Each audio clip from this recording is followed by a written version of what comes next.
Shalom, shalom. With you in about 29 seconds. Here we go.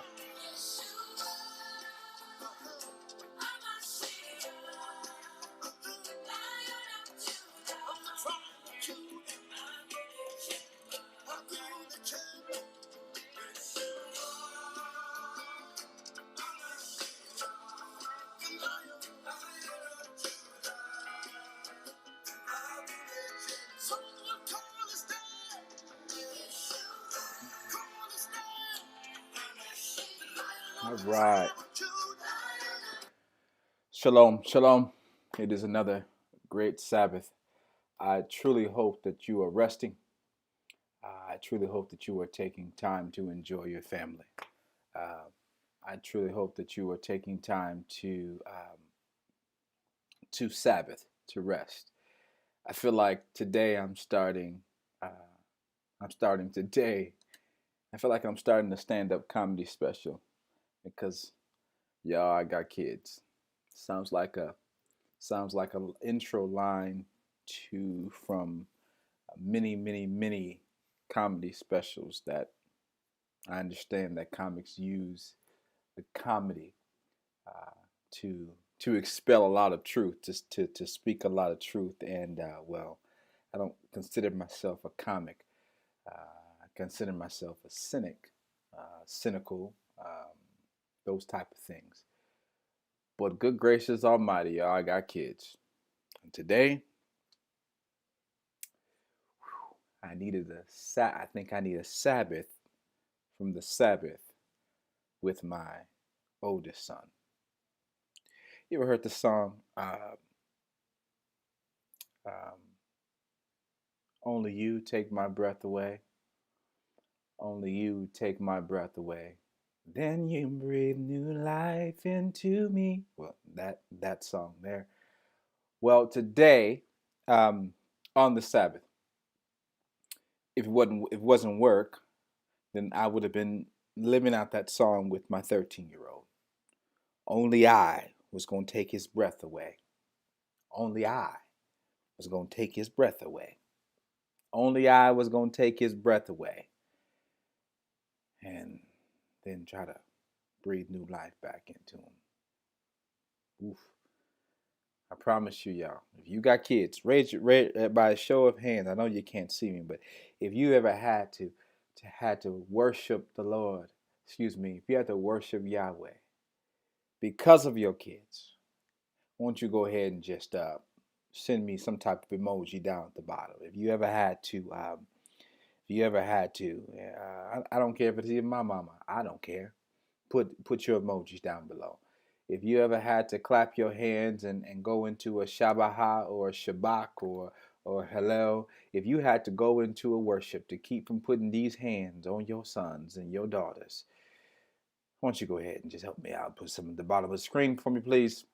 I need a little moment right now. I got kids, y'all. I got kids. And each one of them knows how to step on a nerve.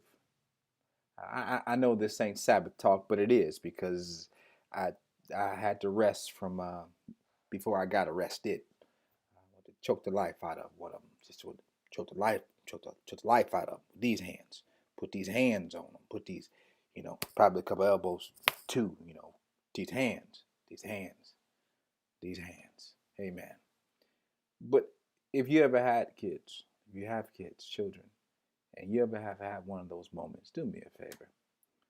Just type the emoji down at the bottom, some type of mm-hmm or amen or even I feel you, bro. Something down at the bottom there, because this is one of them Sabbaths where um, um, it took me a minute to gather my composure. So it's good to be with y'all today, adults.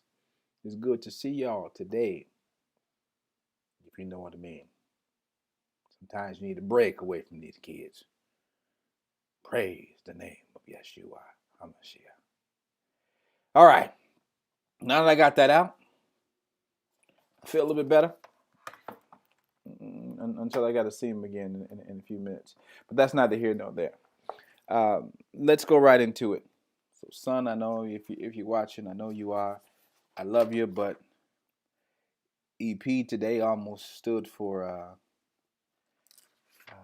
expressing politely my thoughts to you.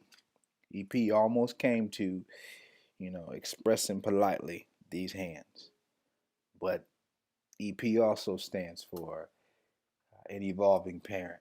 I'm trying, y'all. I'm trying. I'm trying. I'm trying. I'm trying. I'm trying. I'm trying. All right. So today we're going to talk about a couple of things. We're going to deal with the Hebrew months. We're going to take some time to deal with the Hebrew months. We're also going to talk about the Gregorian, just very briefly, the Gregorian and the Julian calendar as we move into the Hebrew, back and forth into the Hebrew calendar. And then we're going to have a challenge for you. I'm going to have a challenge for you. We're going to have some classroom time. So I'm going to need for you, if you don't have it now, you're going to need the next few minutes here. You're going to need a pen and a pad. If you're not going to do it now, that's fine. But when you go back to watch the broadcast again, I want you to make sure you have a pen and a pad because there is a challenge. And the prize is your education and your development and your evolution. And it's not something that I'm going to send to you, but this is for your development. The reason why this is important is because I'm moving very rapidly into teaching and going through the education process of learning Hebrew and teaching Hebrew to individuals. So this is very important, where today you will be receiving some Hebrew words that are meant for your life. All right? After we get done with the calendar, the Hebrew calendar, or the Luash, the Luach Shana, Luach Shana. Luach Shana is calendar. So once we get done with the Luach Shana, then we're going to move into dealing with, as we did last Sabbath, a narration of a video by Mr. Robinson that we started, Jeffrey Robinson of the ACLU, that we started last week. I know that I said that I was going to do some more narration during the week, but the reality is that for those of you who don't know, I've been really dealing with an undisclosed ailment that I really need to get on top of. So I spent more time in the bed. I spent more time doing the right things to bring my body under subjection. I thank those who've been praying. If you don't know, it's not because I don't want you to know, it's because it's undisclosed. I thank those who've been praying for me, and I've been growing stronger. I literally have been growing stronger.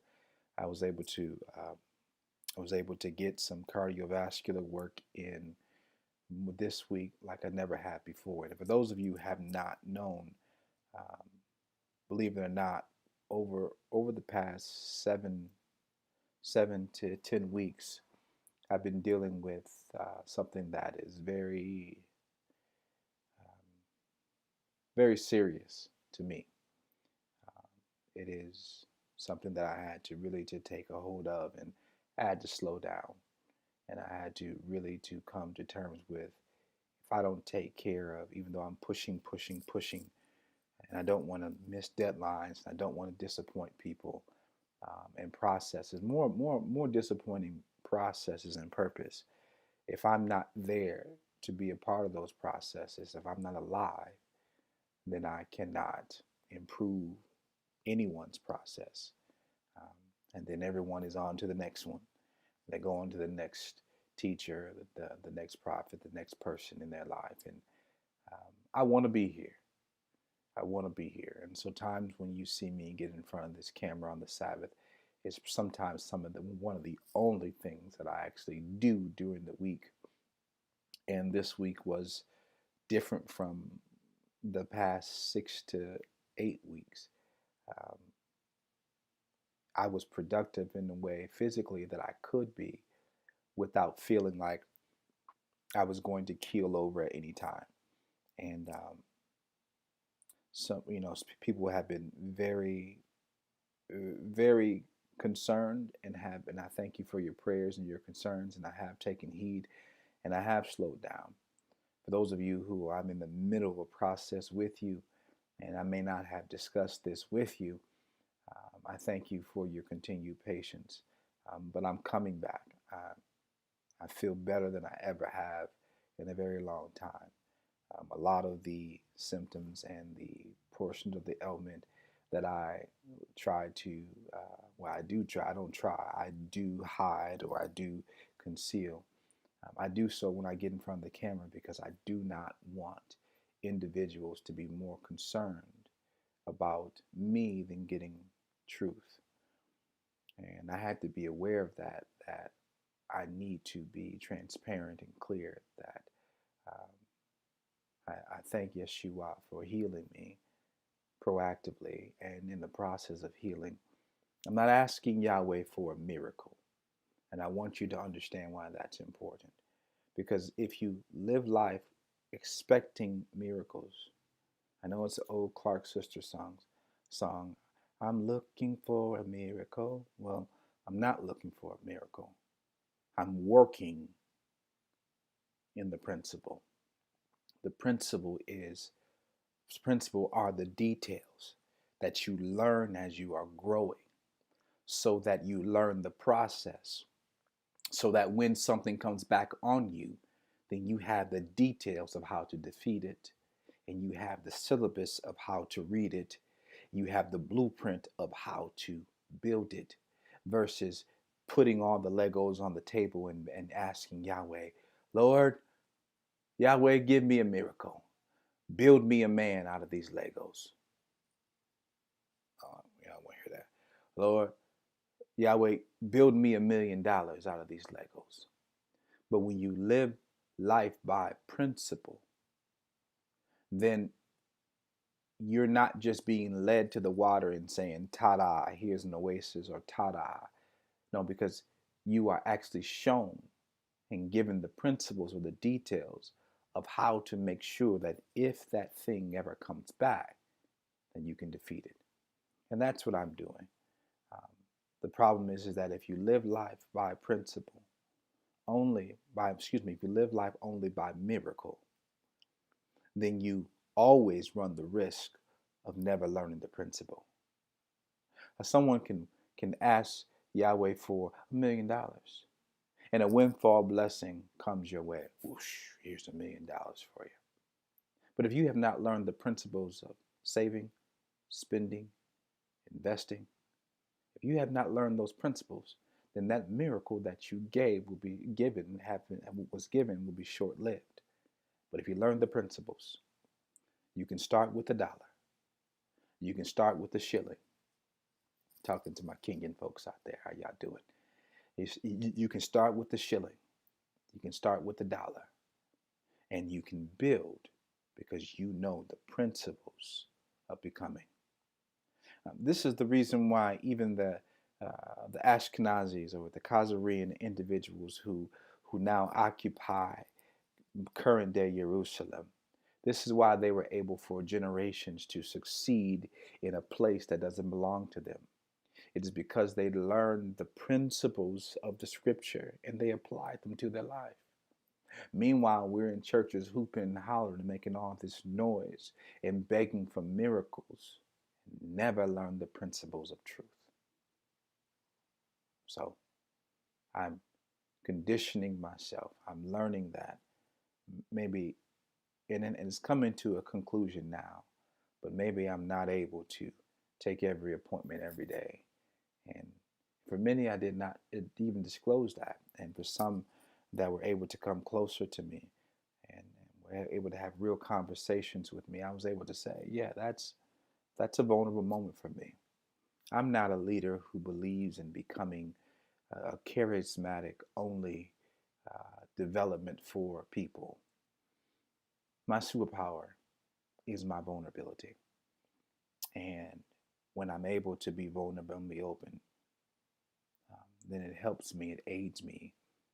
I'm being a better leader and a better man, super and naturally. So, thank those who've been praying for me. Continue to pray. Um, as I continue to grow stronger. Um, this is a this is a defeatable um, foe. This is a physicality that is defeatable. But if I'm not, no, no, it's not. It's not. It's not the Budweiser virus. No, it's not. The Kakuna. I never give it a real name, y'all. I just won't do it. I won't. Not because it's not real, but because that's just me. If it is not the Kakuna, it's not the Budweiser, the Coors, or any of those. It's not that virus. But I have to be sure that if I don't stay on top of this ailment, and if I don't bring myself into fulfillment of being whole, then it can be something that can be affected by the Kakuna. And and so with that being said, I'm gonna leave it there because everybody here is not here for the right reasons. Everybody here is not here to glean truth. There are a lot of people who yank the footage off of YouTube or other medias and dissect to find abnormalities in their truth and look at ways to point fingers. And so I'm not going to give. There's a difference between being vulnerable and being foolishly weak. Everybody can't take everything about you. You can't tell everybody everything about you. Someone just had that epiphany moment in one of my sessions, transformation sessions here recently, and I couldn't wait to the Sabbath to reiterate that. You are exactly right. Everybody can't. And so for those who are looking just to look, keep on looking. For those who are here to glean truth and knowledge, GDI, let's go and do it. All right, we're going to start. We're going to start with some information here. We're going to start with earlier in our earlier broadcast, we discussed, and this is going to be a classroom style today. Um, I do feel a whole lot better, like I said, but I'm not going to push myself as I am feeling some effects, and I don't want to say I can't wait to be done with this, but this is the highlight of my visible day to the world, and I'm working better at spending more time with my family and really breaking open this whole Sabbath engagement. But I can't wait until I'm able to rest after this, because right now I am feeling some symptoms of some things. Um, so pray for me, please. The Gregorian calendar and the Julian calendar we've discussed at some length in prior broadcasts. I'm not going to go into all of the information right now. If you have any questions about any of that information, they're all available on YouTube. They're all downloaded on Periscope. They're all downloaded on Facebook.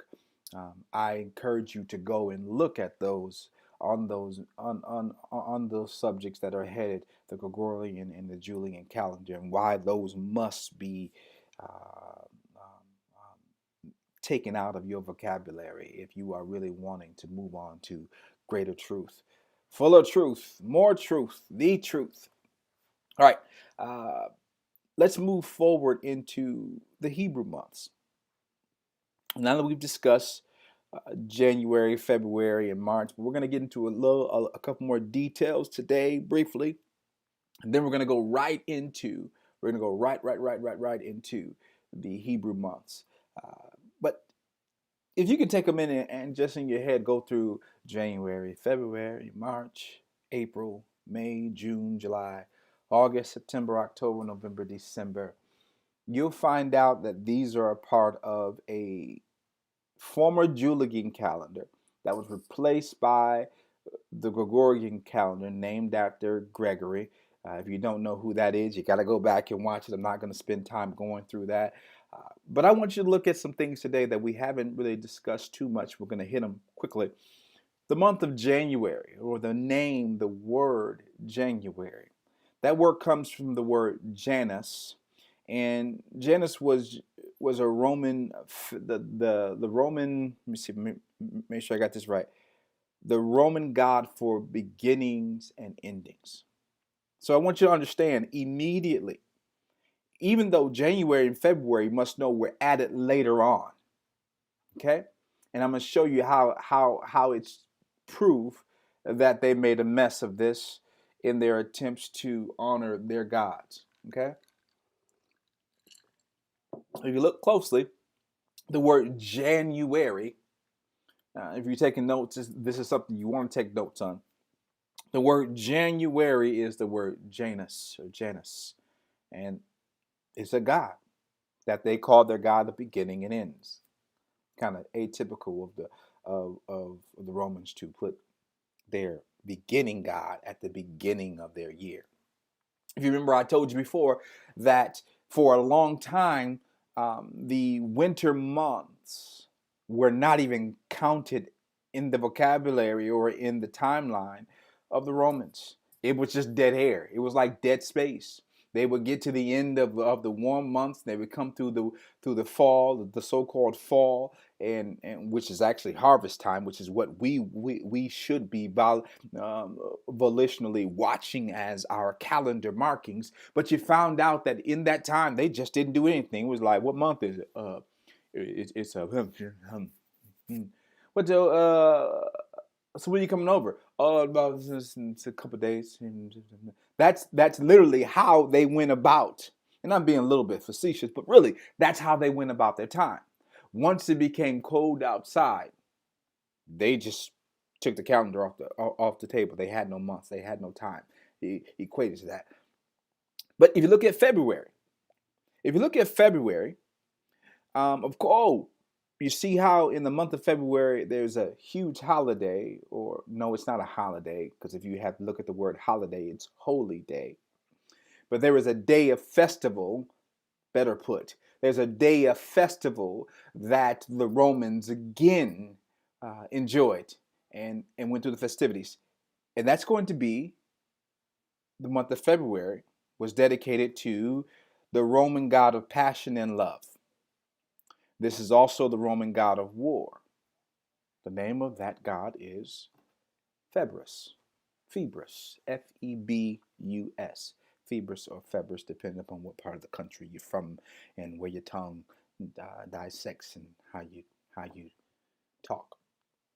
Let's go into the next. We have March. March is also known for the Roman god of war, Mars. You see that? April. April was the Greek. Now this was interesting. April was represented for the Greek goddess, a Greek goddess by a specific name that I'll get to in a minute. But it was also known, because the Greeks were conquered by the Romans. It was also adopted by the Romans to secure a name for the Greeks as well. So the month of April was for the Greek goddess Aphrodite for the Romans, and Venus, the goddess Venus, for the Greeks. Wow. Something you want to kind of watch there. Next, let's go into May. Maya, or Maya, M-A-I-A. This month was dedicated to the Greek goddess of spring. The Greek goddess of spring, fertility, the whole nine.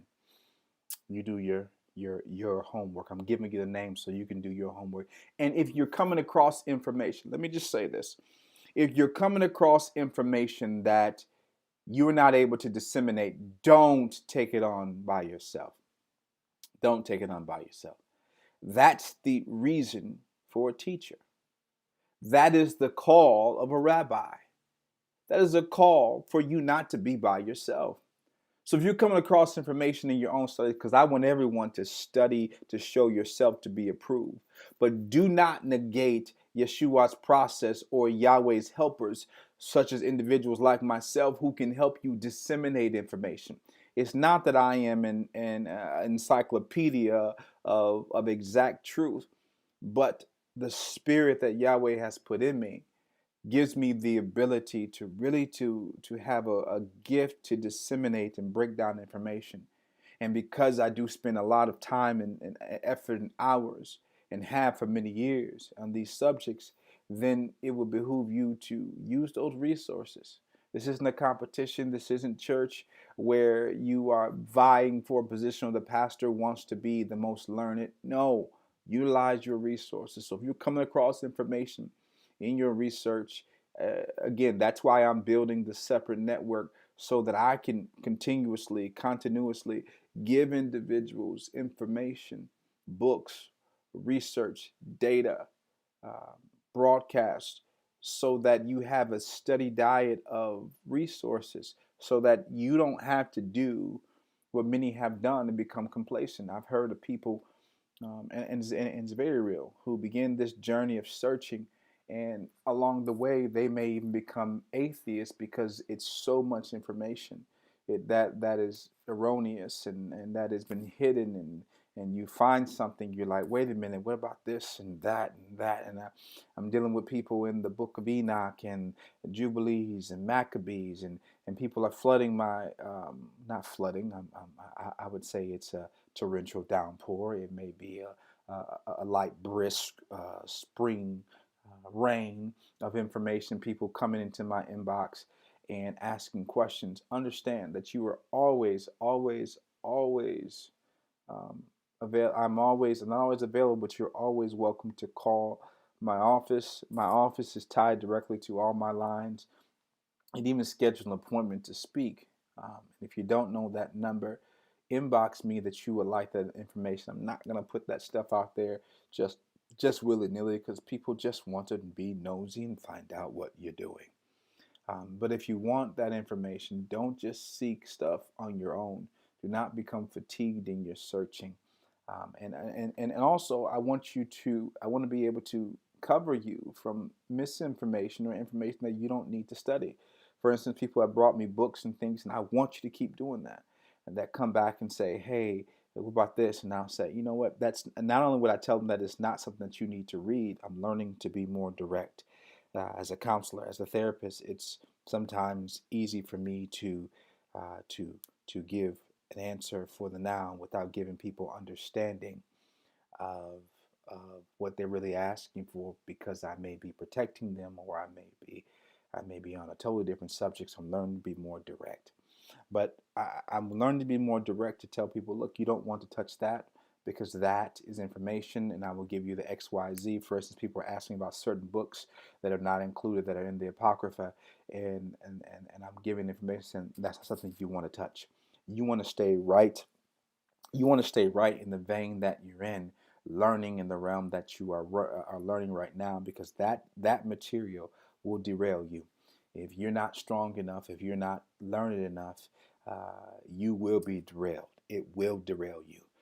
Even myself and other scholars, people that I consider scholars, have go through great processes of recourse, because once you read certain things, and you have to know truth first, and not just the written truth, but the Elohim of truth, because some of this stuff out there that's been hidden will rock your world.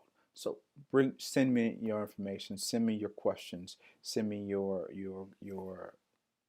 desires to schedule sessions to speak. I will do them in group sessions, because, as many of you know, that is my livelihood, and I do counsel and do sessions, uh, multiple sessions or multi-person sessions, and that is my livelihood. So just be aware of that. That when you're calling, I will always be available, but make sure that you have specific questions and you're able to get specific answers from me. Now, what I will not do is I will not, please believe, please everybody, please understand that at the base bottom line, I'm still Yahweh's prophet. And when people are indicting me, or excuse me, not indicting me, but pushing information on me to ask specific questions, that in reality you want me to become your a la carte of information without sowing your seed of time and input and just being a part of something. I'm not going to be a fast food of truth. You're going to sit down, you're going to learn, and you're going to be educated and be brought to a new spiritual awakening place. But I will not be a fast food of truth. And I will not allow any more in my life to be taken advantage of in that department of people coming and gleaning information. And the information, this truth is not mine, but the hours, the time that I spend in the face of Yahweh, in the face of books, in the face of transcripts and scrolls. Um, I'm not simply going to watch individuals walk away and walk as if, look what I've done, look what they've done, and then they go start their own thing. That's okay. Everybody needs to have their own space. That's okay.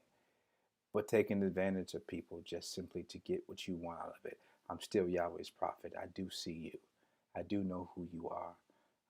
And I'm not simply going to just vomit information out. Come on in where the table is spread and the feast of the Lord Yahweh is going on. Amen. All right. If that's not concerning you, let's just keep listening. All right. If we look at June, the time period of June selected by the Romans was for the god or their god known as the Queen of Heaven, Roman god named Juno. Furthermore, if you look further, of course we know, and this is where I want to slow it down a little bit. Of course, you know, if you look at July, that was the Roman emperor known as Julius Caesar. That's clear. We've already went over that. If you look at August, that was the Roman emperor by the name of Augustus Caesar. But here's where it gets interesting. I want you to notice, and we're going to move expeditiously here. If you look at it, the month of September is the Latin word septem, which is the number 7. Wait a minute. January, February, March, April, May, June, July, August, September. It's the Latin word for 7, but yet it's the 9th month. And why am I taking all this time again to go through these months? It's not just it's not just Ben and Jerry's fun facts in the back of an ice cream box. No, it's the fact that if you do not understand the seasons and the times, then everything that you do will be misaligned. If you not understand how man has preoccupied us with religion and wars and rumors of war and everything else, then you won't see that that has been a smokescreen to take your eyes away from being able to align truth with prophecy in the earth. So time has been dispensed inaccurately that I'm telling you it's going to be so easy for you to misalign the scriptures as we're about to go into them here in just a bit here.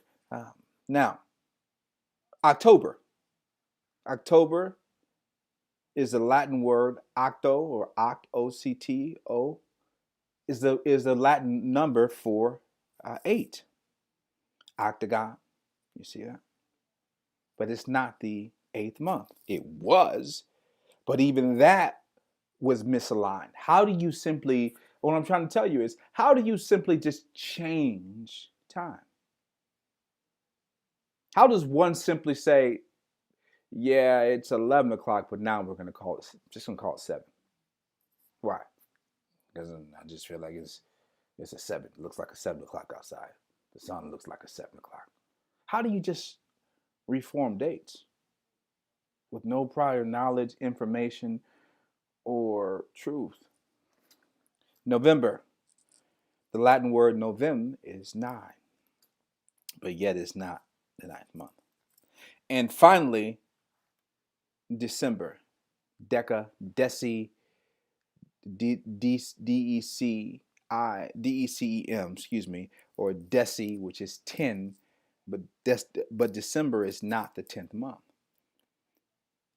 if you remember that January and February were added later on, and August and July were changed to fit the consuming ego of two men, two emperors of Rome, then you'll find out that time has been stolen. That's what I want you to see. Time has been stolen. But I want you to look at next. This is where I want you to pull out your pen and your pad. Okay? We're going to do a little bit, just a few minutes here of going over the Hebrew calendar, the Luach Shana. Luach Shana. That is the Hebrew word for calendar. Just gave you a brand new word, Luach Shana. Luach Shana. Sha, it's not sha, it's sha. Luakshana. Luakshana. Luakshana. Calendar is Luakshana. We're going to go through the Luakshana, the Hebrew Luakshana, and I'm going to give you these words. Boom, boom, boom, boom, boom, boom, boom, boom, on the screen. And the challenge is going to be this. The challenge is going to be this. The challenge is going to be that by the next Sabbath, I am challenging you to inbox me a video of you. That's right. Take a video on your phone without and you know what? No cheating. No cheating. All right? I want you to show yourself with nothing in your hands and not nothing on the screen where you're reading your screen and you're looking down and say, "Oh, the month of." No, I'm challenging you. Matter of fact, before the next Sabbath, let's do it. Let's make this homework for everyone due to me by the fifth day.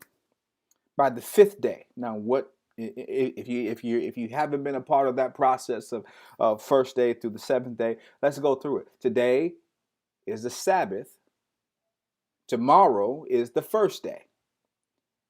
Monday is the second day.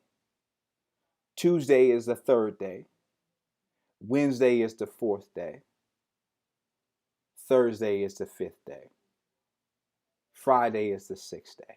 Now, why am I so key on getting people out of the practice of calling these moon days, these Thor's days, these weddings day? It's not because it's just a super religious thing. I want you to get used to being in a community of people where truth and spoken truth is observed, because the more that you engulf yourself, come on now, the more that you engulf yourself into a community, into a society, those teachers out there, I have several teachers who watch on a regular basis. You know that if the environment is conducive to the language and the style of language and what you're trying to teach, if when you walk into a Spanish classroom to speak to learn Spanish, then you'll see the words all in the room, because you have to submerge yourself in the process in order to be authentically a part of that process. If I'm teaching, if I as a football coach and things of that nature, if I'm teaching new people about football, I need to submerge them on first down, second down, third down, fourth quarter. If it's a part-time thing, then it will be a part-time project for you. This is who you are. And even if you are not, if you are a different nationality or ethnicity and you're still wondering how I'm going to incorporate, well, I'm not African American and I may be African. So how does that support me being Hebrew? Remember that of it all, we are all engrafted into this body of Yisrael. So no matter if you are learning who you are, if you were told that you were something else, if you are in quest of Yeshua HaMashiach, if you are in quest, then you must submerge yourself into this Yisrael or this Hebrew experience, because it is who you are. But that's the reason why I want to unprogram those things. Now you've ever heard the phrase "when in Rome, do what Romans do"? That's essentially the problem. We have been so far into Rome and Roman techniques and teachings and understandings that we have become Romans. So I'm teaching you to become authentically Hebrew. Ah. So whenever you hear me say, I'm really saying authentically Hebrew. Ah. When you hear that, I'm igniting you to become authentically Hebrew. Ah. This is that time. So the reason why I'm going over these first day, second day, third days, and I know that when you are in the world and when you are in your profession or you are in your society of career or you are in your office, then the office works Monday through Sunday. And they use those Norse, Roman, Greek god names. But let me tell you something. When you come into a body of believers, you need to exercise speaking the language of your government. You need to exercise learning the language of your people. You need to exercise learning the principles of your path. And your path is Hebrew. So on the fifth day, today is the Sabbath, tomorrow is the first day, I want everyone to send me a video of them rehearsing, reciting the months of the calendar, the months of the Luach Shana. I want you to do that for me. Take time this week and study them. I'll put them on the screen, and I want to hear you saying them over and over. But I want a video, just a 30-second video of simply you giving me those months, these months in order as they are given to you. Can we do that? By the fifth day? Can we do that? Can we do that? And I'm going to display a couple of those next week of some people next week. If you're not camera shy, I'm just going to show a couple clips and put a little thing together to show you that there are other people who are just a few, just one or two or three, but those who are learning right along with you in their corner and their part of this world. Let's go in, shall we? All right, thank those who are praying for me. I actually feel your prayers and your strength right now. I feel good right now. I feel better than I did before I began the broadcast, and that is to the glory of Yeshua HaMashiach. Thank you for praying for me.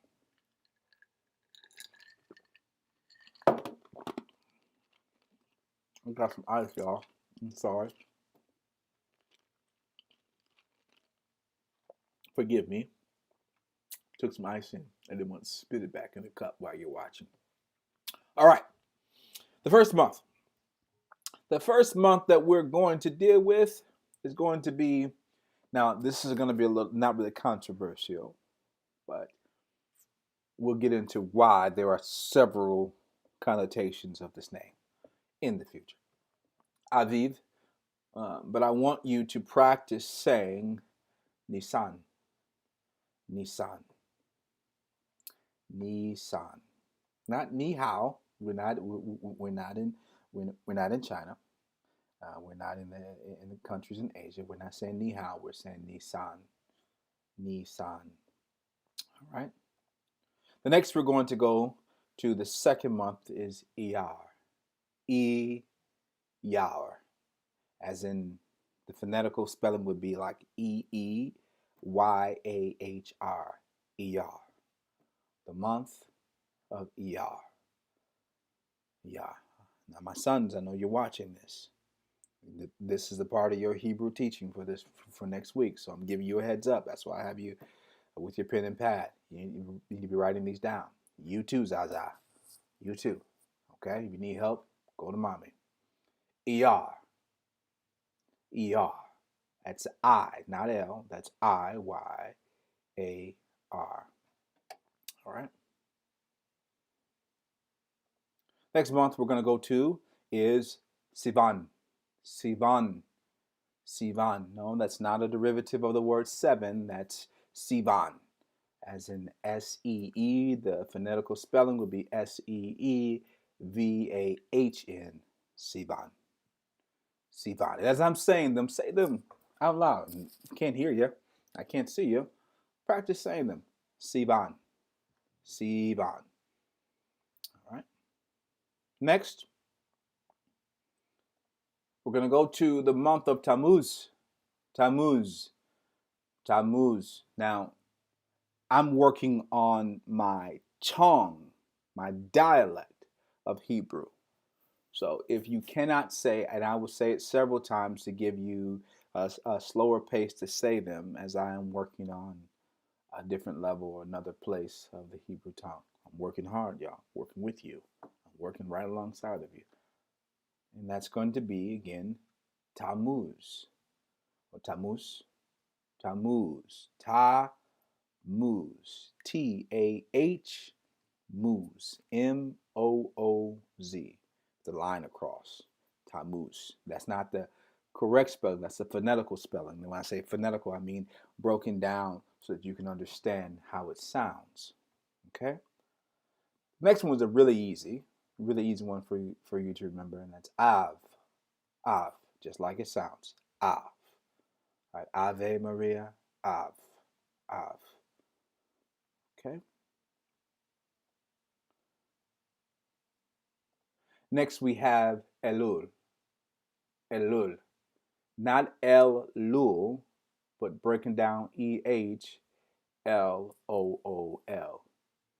Elul. Elul.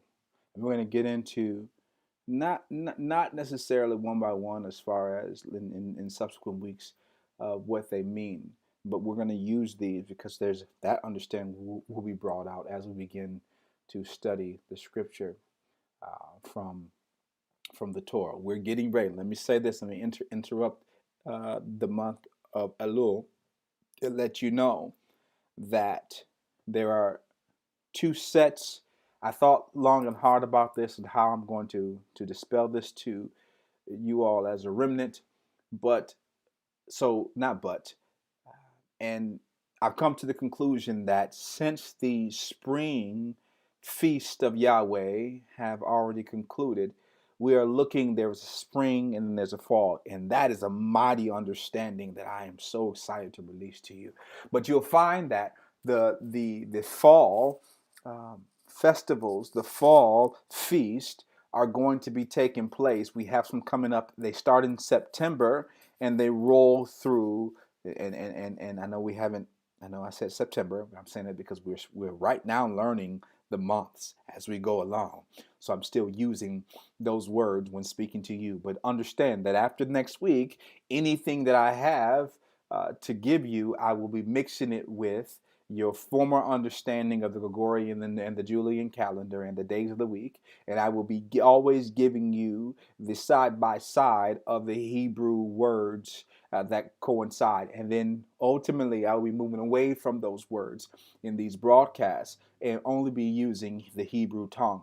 Even working towards even speaking portions of the broadcast in Hebrew as we move forward. So it's good. I want you to understand that I'm so excited that I'm doing all this to prepare you for September, which is when the feast, the fall feast begin. And I want to move through this in August, and we're going to begin to teaching what those what those actual festivals, those excuse me, not festivals, they're not festivals. What those actual feasts pertain to and how to observe them, and we're going to do them together whether or not we are able to get together in person to commemorate and to celebrate these feasts of the Lord. We will be doing so online. I will be searching all of your communities, and that's important. That's why it's going to be so important for you to let me know where you're at, because I'll be reaching out to partners in different cities so that you will begin to be able to find the right food, become a part of a food community, because it does call for you to eat foods of a certain way, of a certain caliber. It does call for you to observe these feasts, lambs, whole lambs, and things of that nature.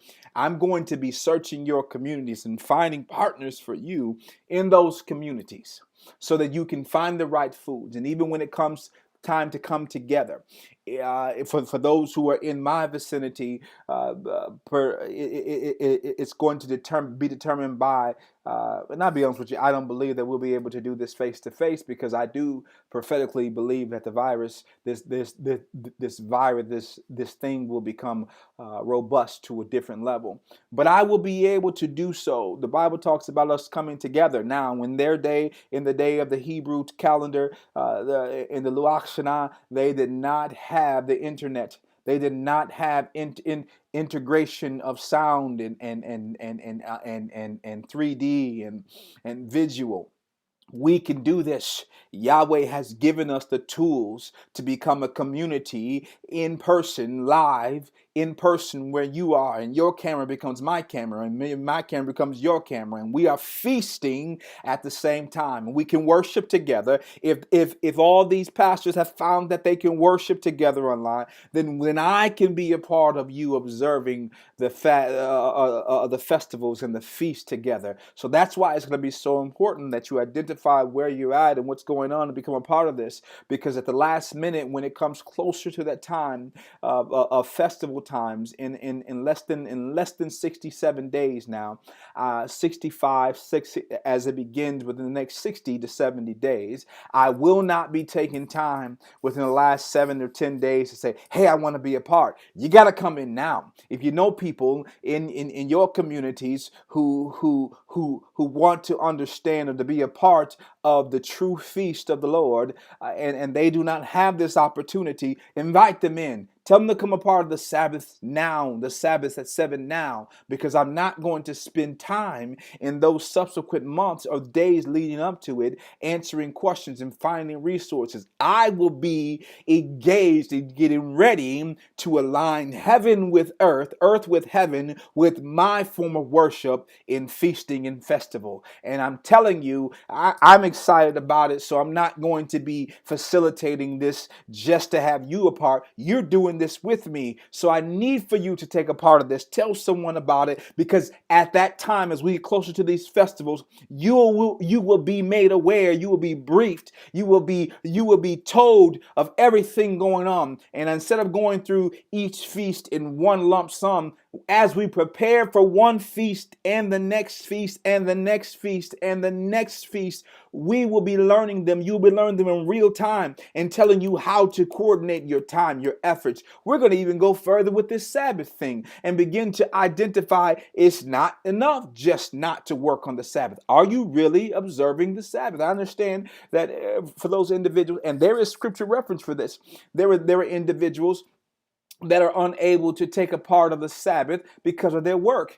In the Bible, in the scriptures, it talks about some that came to the rabbi and said, and came to the teachers and came to the disciples and said, hey, we can't take part because the custom was of killing a man, or the blood of a man, or what they did. They were unable to be a part of the community for X amount of days. And I'll get into that in some time, but there are exceptions that you must be aware of that is not religiously binding you to this day.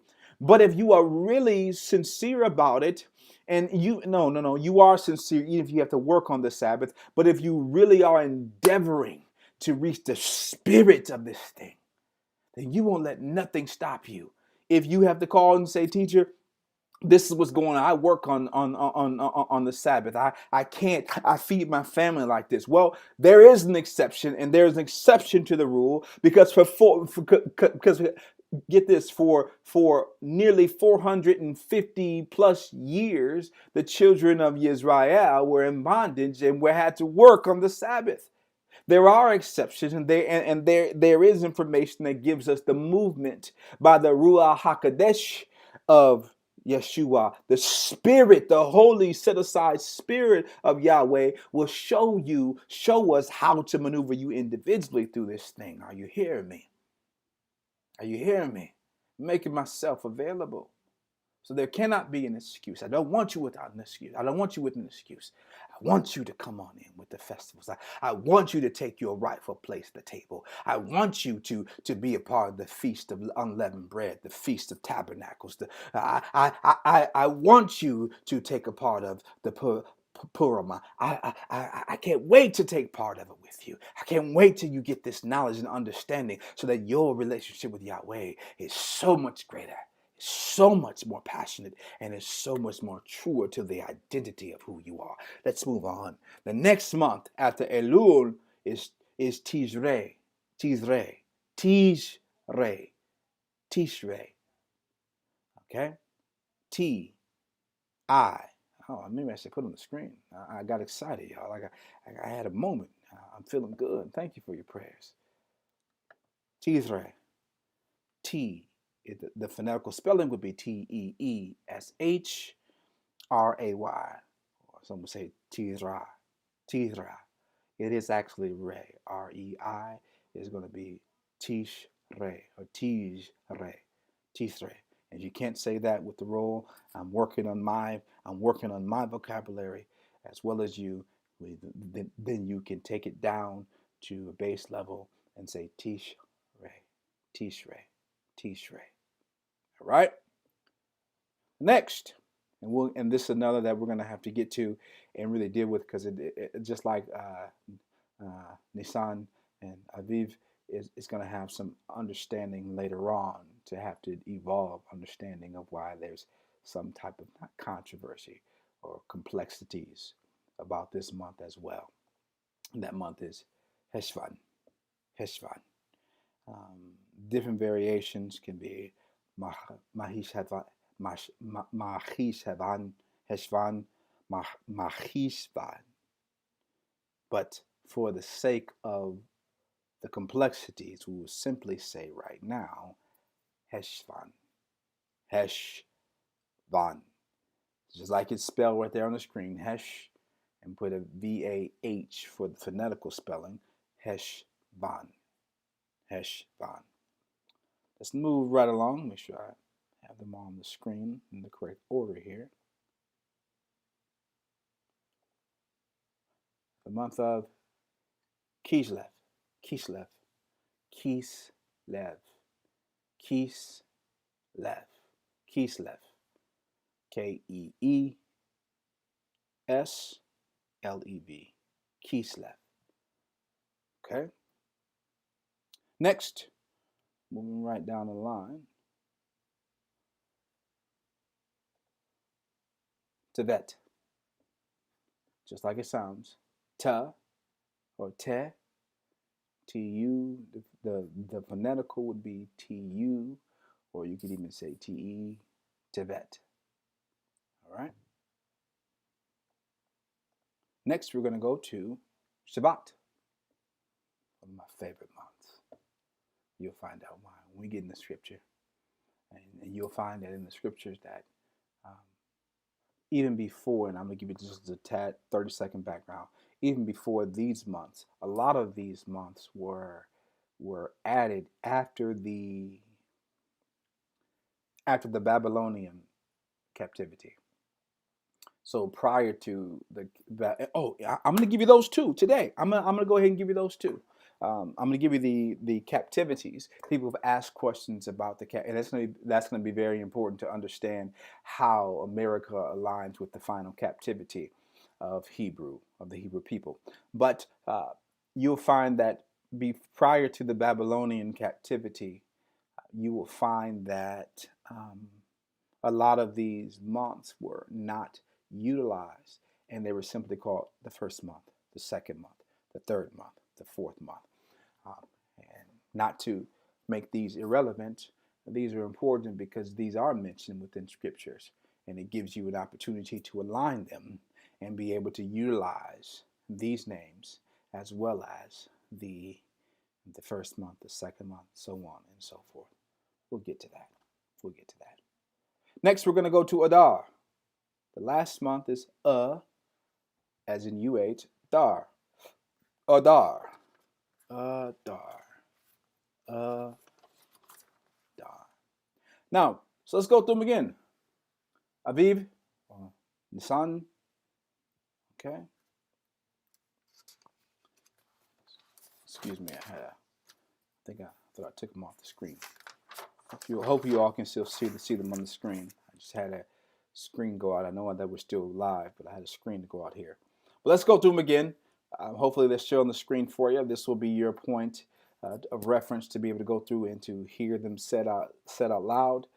Nisan, Iyar, Sivan, Tammuz, Av, Elul, Tishrei, Heshvan,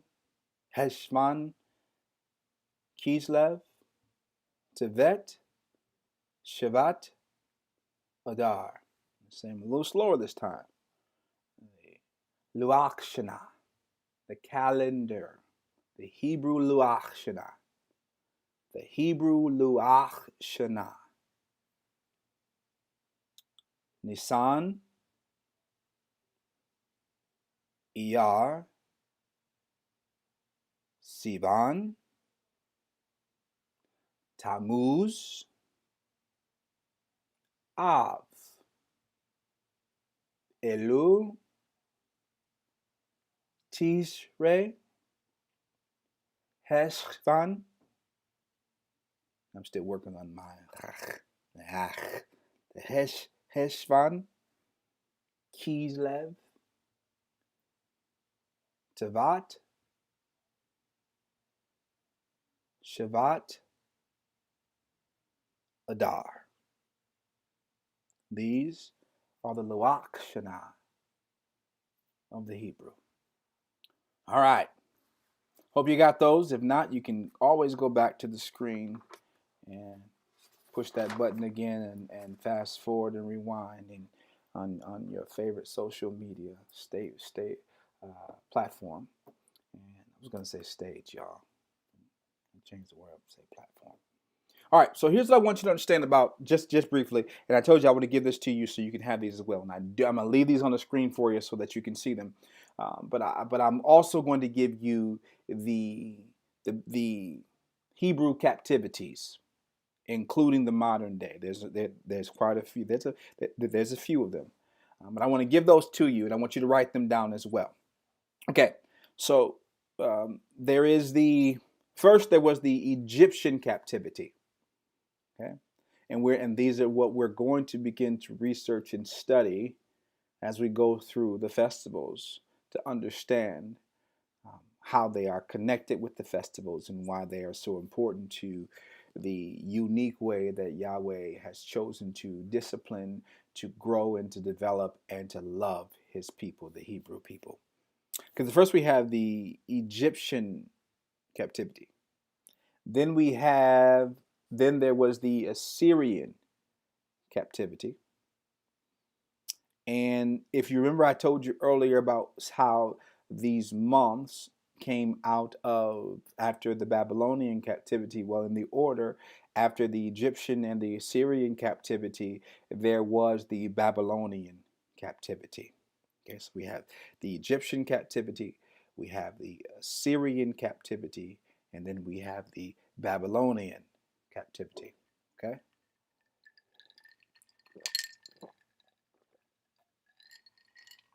All right.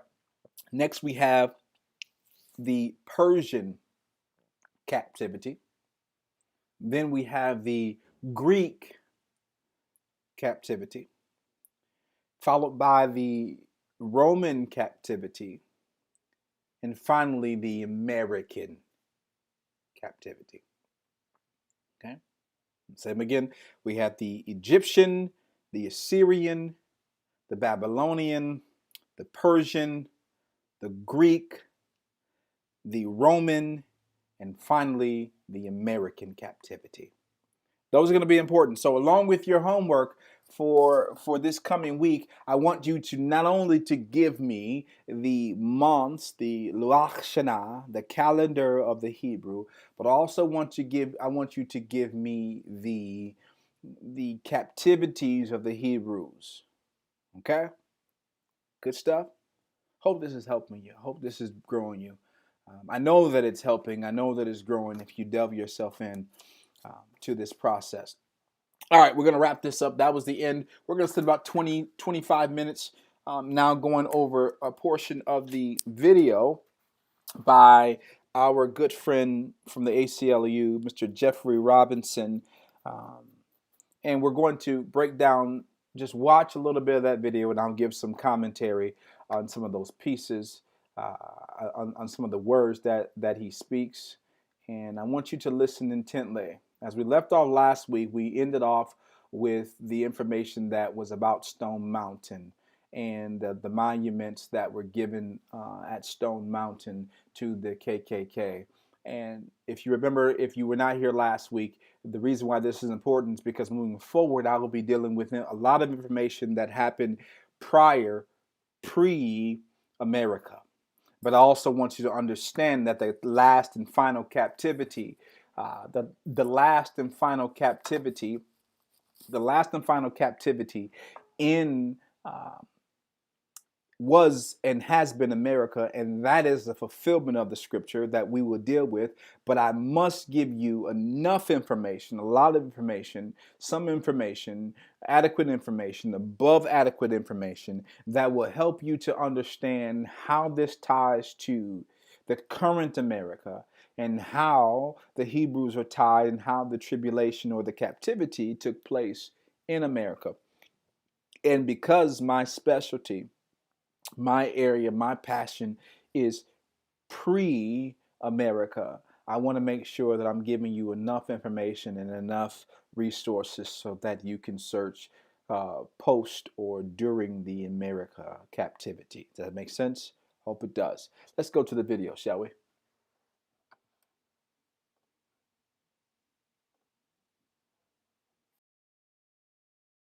About our military and about American soldiers and what we owe to the people who put their lives on the line. This man was slaughtering American soldiers,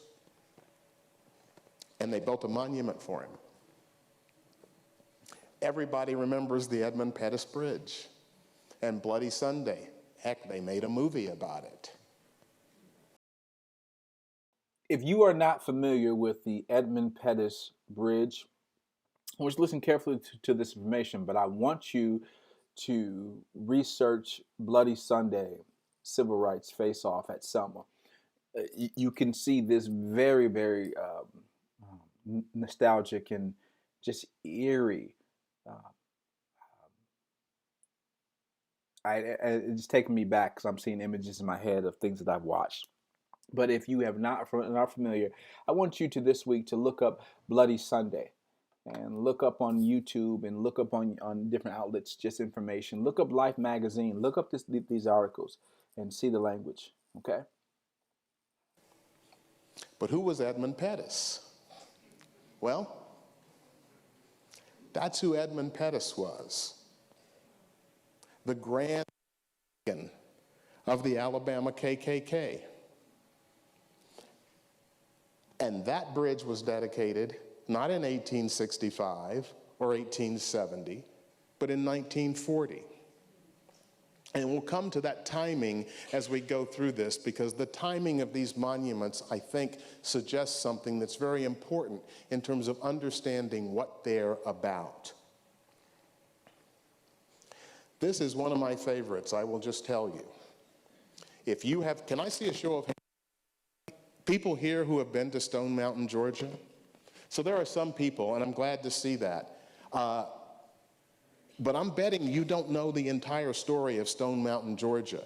Because on Thanksgiving Eve in 1915, William Joseph Simmons took these things to Stone Mountain, Georgia. He took bricks where he made an altar. He took the American flag. He took the Holy Bible. He took an unsheathed sword, and he took a cross. And he made himself the new imperial wizard of the KKK. Now, here's why that's very important for you to understand, is that last week, if you remember, I talked prophetically about what that was. If you look at the history of biblical scripture, Yaakov, Jacob, in everything, if you study his timeline, you'll find that every place that he went, he built an altar. And he made not a sacrifice, but he built an altar.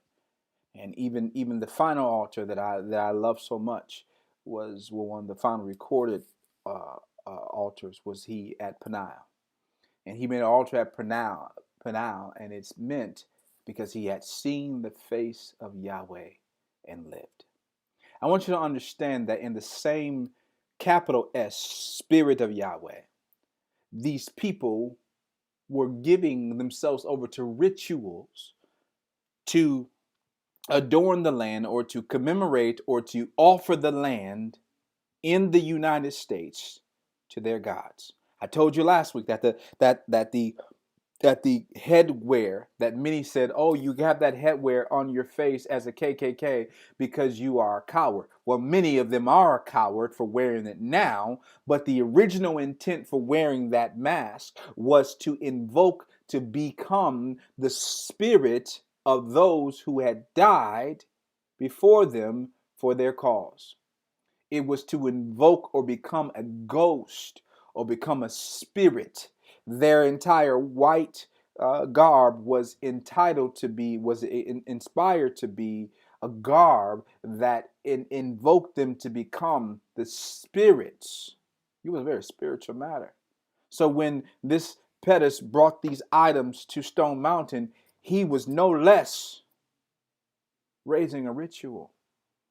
I took a moment last week to help you understand that this is not a natural battle. To understand the premise of these things naturally is okay, but you must understand that you are a spirit being having a human experience. And all of these individuals are not as unknown that you think they are. He knew exactly what he was doing. He was called upon the spirit of his gods. Let's continue. That's what Stone Mountain, Georgia is. It is a monument to the KKK. Now, its history is interesting. That's what it looks like. It is the largest bas relief in the world. Jefferson Davis, Robert E. Lee, and Thomas Stonewall Jackson.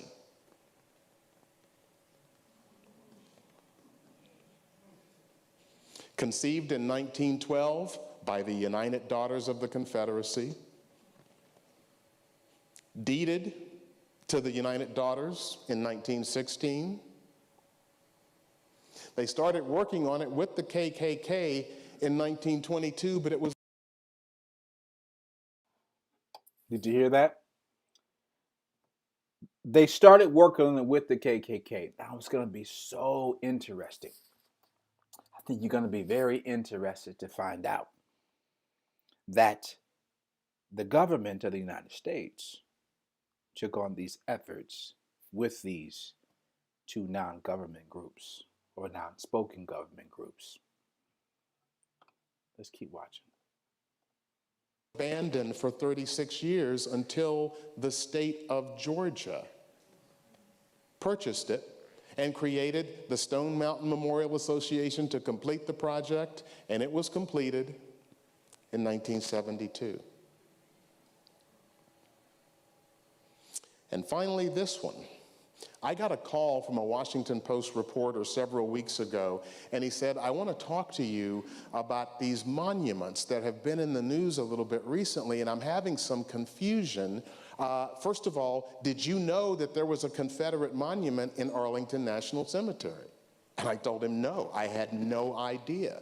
And he said, well, it's not on, like, if you take the tour there, they don't really take you by it. They kind of point at it and say, and over there's a Confederate monument, and they kind of push you on by. But he said, I have some questions about it, and have you ever seen it? And I told him, I haven't been there. I had no idea it was there.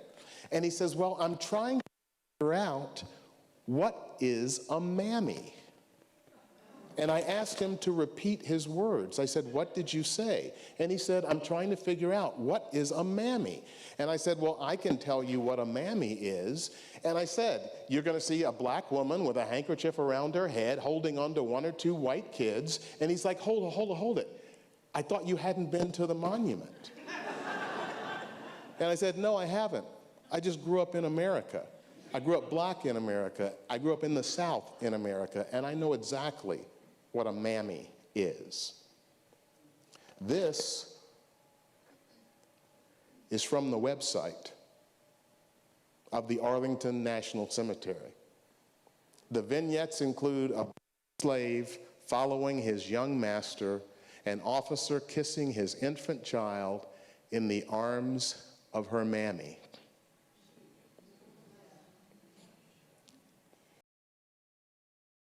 Now, the reason why I really want you to see that portion, first of all, to understand that those three individuals who are on this thing on Stone Mountain, um, these are Confederate people, individuals who lost the war, who were the fathers of Confederacy, who the Union beat and are encased, enshrouded upon this mountain, bigger than even that of the stone of the Lincoln and excuse me of Washington, and this is bigger than all those. And to finish it in in the mid part of the 1900s, not the 1800s, the government of Georgia finished it. Let that sink in for you. I want you to also understand that these monuments have been erected as late as the 1970s and the 1980s. Do your math. Let's just give it 1970 to now, barely over 50 years. What am I trying to get you to see? Well, I need you to see it.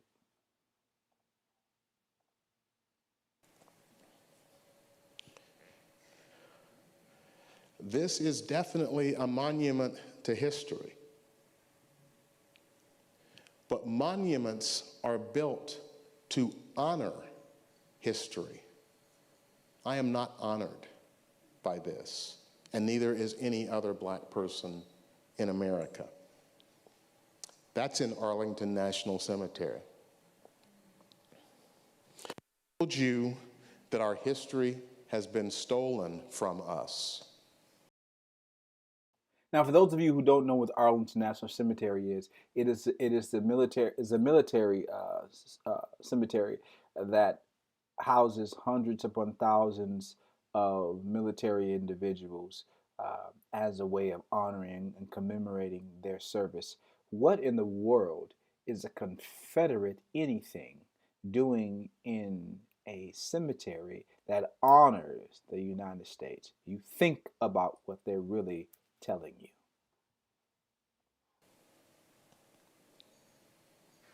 That's what America is about. A land of dreams and opportunity. There were other immigrants who came here in the bottom of slave ships, worked even longer, even harder for less. But they too had a dream. That one. Wait a minute. Did you hear what this fool? I mean, what this? Did you hear what this man said? He said that the slaves who came over in boats, packed up like sandwiches and sardines, they had a dream. They had a dream. They worked for, he said, they worked for a lot less. They worked for nothing. Do you see? You know what? I'm not even going to deal with Mr. Carson today. Not even going to do it. Not even going to do it. One day their sons, daughters, grandsons, granddaughters, great-grandsons, great-granddaughters might pursue prosperity. Nope. I got to do it. Nope. I got to do it. First of all, you see I said this in the last video. I want you to watch the faces of this predominantly white crowd. And I want you to understand that in moments where they are completely oblivious and they're like deer caught in headlights, that's going to be many of you when you hear the truth about this scripture and the truth of the historical and the spiritual data that will be released over the Sabbath. I'm setting you up for it. But listen to what this man said. He said that these people, he might as well have said that, in these boats had a dream that for their grandchildren. No, there was never a dream by slaves to be in this country. It was a stolen dream and a written dream spoken to individuals who did not know the language. You stole our language. Our language was stolen. Our identity was stolen. Our land was stolen. Our purpose was hidden. Now, I want you to hear those words, and I want you to go back through the Egyptian, the Assyrian, the Babylonian, the Persian, the Greek, the American. I want you to go through all of those other captivities and put the same words to it. Identity, language, land stolen, and a dream told to us that we need to have. I'm dreaming that you understand that it's time for you to know the truth. I'm dreaming that it's time for you to understand your legacy. Not something that was written down for you, not something that was spoken to you, but something that is proven to you to be who you are. And happiness in this land. You can laugh if you want. Bill O'Reilly says on national television, yeah, the slaves built the White House. They had nice places to live and decent food. The state of Texas is teaching that slavery was a side issue to the Civil War. Our history is being stolen from us. And what I would say to Mr. Carson is that the idea, just these little code words, they were immigrants, not slaves. And if you think that he's the only one, there's another person from the administration the other day who was calling slaves workers, not slaves. This kind of rewriting of history matters, because if slavery wasn't that bad, then what the hell are you still complaining about it for? Why don't you black people just move on? Why can't you get over it? If it wasn't that bad. And so when this man says, people came over here with dreams of prosperity, I will grant you that there were dreams. I think they were more like nightmares. And I think the dreams had to do with, we don't even know what these people are saying. We can't even understand their language. We understand the end of the whip. That's a universal language that we understand. There were nightmares that people had, and trying to change that is the rewriting of our history. This is where the South won the Civil War. They didn't win the war, they won the peace by rewriting what our history is truly about. And so, I want to take you through some of that history. And I hope that, I am not standing here like, let me tell you this stuff and you don't know it and I'm smarter than you. I'm 61 years old at the end of this month. I was born and raised in Memphis, Tennessee, and much of the stuff I am sharing with you, I have learned in the last 6 or 7 years. I think that this may be a good place to resolve for the evening. He said some very key things. That much of this stuff, much of this information has been covered. And the truth of knowing that it's been covered is prophesied in the scripture in Thessalonians, because we have not taught the Hebrew of Thessalonians yet. But it speaks of Yahweh turned us over to untruth, because it's what we craved, is what we desired. So a lot of this information during this period, my brothers and my sisters, it's being uncovered for the first time. The impact of it is being felt for the first time, because for the first time the covers and the blinders are coming off. It is so important that you stay attached to a rabbinical process, rabbinical teaching that does not rely simply upon the letter and the spoken, but the spiritual. You have to understand that it is the time to make sure that you are staying attached to truth. I bid you shalom today. I pray. I pray to the Yahweh of Abraham, Yitzhak, and Yaakov, Yeshua HaMashiach. I pray that the Ruach HaKodesh of Yahweh, the Spirit, the set aside Spirit, the set aside, the set apartness of Yahweh will begin to draw you in. And the truth that you must glean will change your life. Not just to know who you are, but to know your history. And in knowing your history, able to understand your future. And understanding your future, able to understand that He who sits on the throne shall come again. He shall come again. He shall perform His word. He shall fulfill His scriptures. He shall do what He said He was going to do. Every word that proceeds out of His mouth will accomplish what He pleases it to do. I pray that this week, at the words of Elohim, your Elohim, speak to your spirit. Speaks to your spirit. Ignites your heart. Consumes your soul. Moves you to action. Persuades you to passion. Ignites you to authority. And moves you to manifestation. Now unto Him that is able to keep you from falling and present us faultless before His presence with exceeding joy, to the only wise God be both majesty, dominion, and power, both now and forever. To the Yahweh of Abraham, Yitzhak, and Yaakov, Yeshua HaMashiach. I pray that the Ruach HaKodesh be with you now